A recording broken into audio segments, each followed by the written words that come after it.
Got another question coming in. Let's see, we have with the failover, do you have to have 2 DSS storage devices? Yes. So here, if you you kind of with volume replication, which is right here under the configuration volume manager, volume replication, you need a source and destination server. So you need an IP address that's, and you want to use a dedicated NIC. So you want to make sure that that is going to another IP address, which will be to another DSS V6 server. So you will need another DSS. Now, if you use data replication, then you can replicate internally because you're at the file level.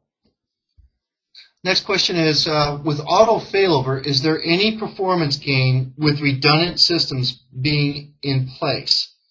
Auto failover, is there any performance gain with redundant systems being in place? I think I understand DTO 244. If I'm not answering it correctly, please ask me again, and I'll try to get it as best I can. Let's talk about it. It's a good question because performance with auto failover is based on the link speed of the replication. So here we have on the volumes here, we're replicating at 40 megabytes. Okay, that's what I set for, the bandwidth. You don't want to increase it up to 600 megabytes due to because you're dedicating a lot of resources, especially out of a 1 gig NIC. That's not going to happen. And not only that, the DRBD protocol that's involved here, all protocols are treated differently. Similarly to FTP versus Sambas and SIFs. So the DRBD protocol that we're communicating on and we're using the volume replication on, we default at 40 megabytes per second. So when you have multiple tasks, let's say you have 5 tasks and you're replicating at 40 megabytes per second, then that's 5 times 40 if all systems were really to be providing or doing a lot of heavy I/O to the targets, let's say a VMware server. So the performance will be based on the replication speed, so please keep that in mind. If you have, let's say for a 10 megabit speed, well then obviously you're going to be writing at 10 megabits from the target end. So adding with the auto failover, the performance gain is not so much as the redundancy. If you want to be able to provide high performance with the auto failover, I recommend using like we always do, a separate NIC for the mirrored server IP address, and I would use a 10 gigabit NIC and do them directly connected. That way you eliminate a switch, then you're not worried about performance. You're gaining as much performance as possible with that 10 gig NIC. Another question is, I only have 1 DSS, so what do we need to do differently to upgrade? Good question. I should have thought about that. Thank you. Actually, the only thing you really need to do is make sure that, as I stated before, it's always a good habit to do, although it's automated, make sure that you have the latest setup and configuration so you can do download and save locally. So what this is doing is storing the information, and as you see, I just got a new pop-up window to store the settings.cnf file. So later on, you might need to restore that. Let's just say something were to happen. Of course, that window didn't show. And just save your settings for that, and then go ahead and proceed. Questions are coming in fast, so slow down a little bit. Let's see. Here's another one. Yes, this is a big question. DTG, you definitely got good on this one. Yes, the question is active support. Is it on the roadmap? Yes, it is. And I know your next question is going to be when. Well, we don't like saying that. Really, actually, no one does, but because anything can happen. There's a lot of testing. It's very complicated. But we would like to see some beta version out of our software of DSS V6 to have this possibly this year. Don't hold me to it, but we are looking to try to have that out maybe in the end of November, a beta version. So please be cognizant. We are going to have that. There's a lot of work that has to be done. Currently, we're in an active passive mode.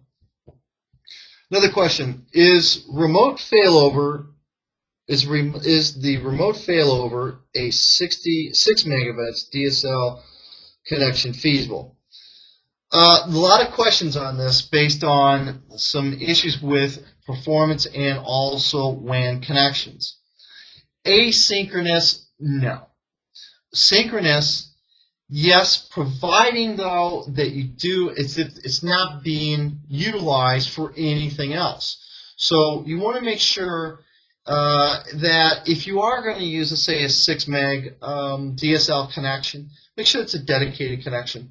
Many times they catch environments where they're all sharing it, and the next thing you know that the bandwidth isn't really there that they claim it is. So you want to kind of make that dedicated and be able to make sure that that lease line is up, it has great uptime, and additionally set the bandwidth for your task to be not at 40 megs. Set it to actually, if you got 6 megs, set it for 5 megs. If you have, let's say, 5 replication tasks, you might want to throttle it back down to 1 meg. Because what you'll do is you'll back up the buffers, and then you won't be able to, you'll get a little bit less performance. Next question is clarification for my earlier question. From the host perspective, in your demo, the Windows 2008, let's say that I have multiple hosts being served by the primary DSS server, and it's at peak. Will the secondary DSS serve request? No. So what happens is that the rights being committed to the primary actually doesn't get fully written until the secondary completes the right. Then the primary will complete its right for obvious reasons. Can you imagine where the secondary didn't give acknowledgement back to the primary? Hey, my right is completed, I'm good to go. That can be a disastrous situation, and then leaving you as a single point of failure, and then your auto failover won't function then. Looks like our system's back up, so now you see that we're on 4786. So both of them are now, as we see, 4786. So let's start the auto failover for the secondary system.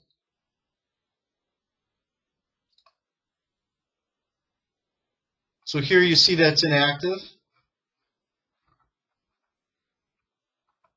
And we want to verify that our ping is still working on the virtual IP address.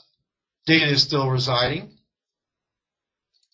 So the 2003 initiator here is still connecting to the target.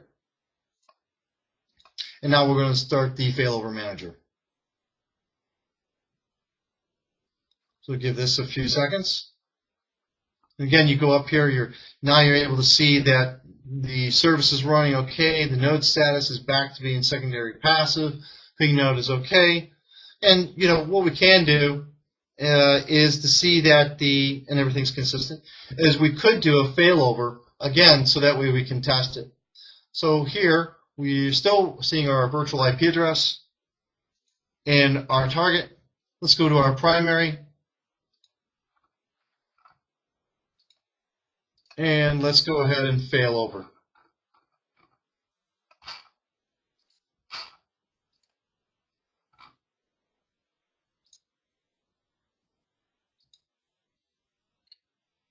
And now we're failing over again, entering in suspend mode.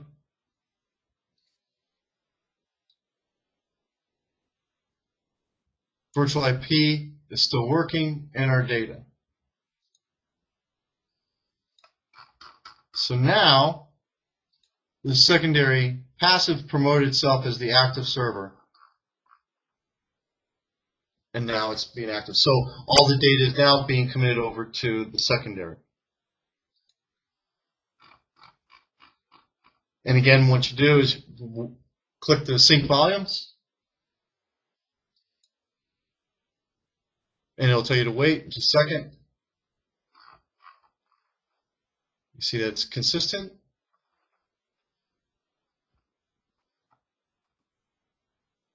And now we'll fill back.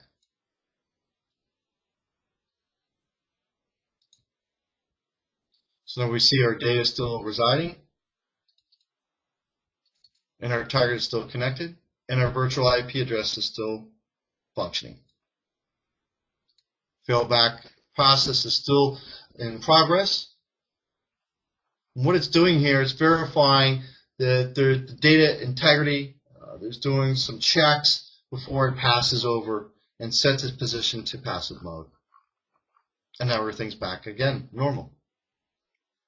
So that's the process to update successfully with the auto failover enabled, so you can utilize have the uptime there while you're updating your DSS V6s.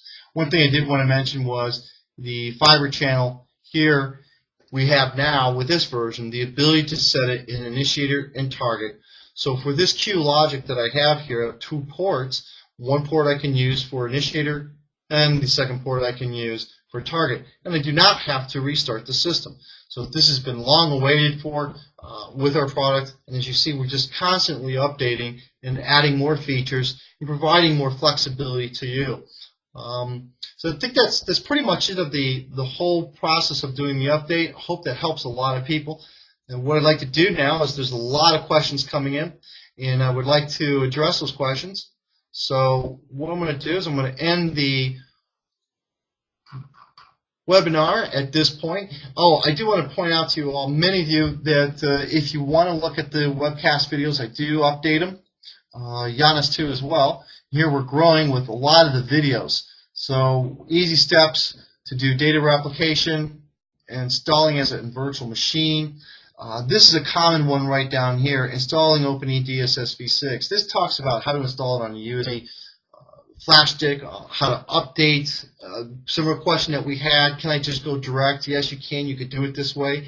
Also to install DSS on a 2 gigabit volume.